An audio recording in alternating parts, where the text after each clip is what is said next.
طواف کے 4 چکر سے پہلے اگر وضو ٹوٹ جائے یا فرض نماز کا وقت ہو جائے اور یہ بندہ نماز میں مشغول ہو جائے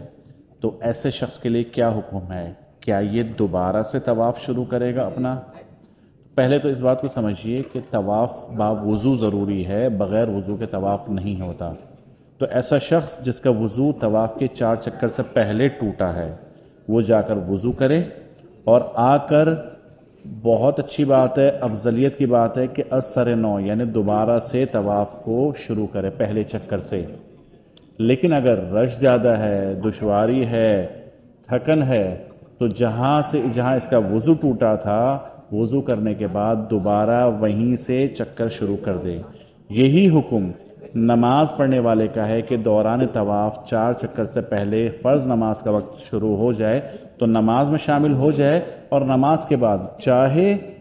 تو اثر نو دوبارہ سے طواف شروع کرے، یہ افضل ہے، لازم نہیں ہے، اور چاہے دشواری ہے تو جہاں سے چکر چھوڑتے وہیں سے شروع کر لے۔ تو خلاصہ یہ ہوا کہ 4 چکر سے پہلے وضو ٹوٹنا یا نماز میں مشغول ہونے کی وجہ سے دوبارہ جب طواف شروع کرے گا تو اثر نو شروع کرنا افضل ہے، لازم نہیں ہے، ورنہ وہیں سے اس کو کنٹینیو کر سکتا ہے وہ۔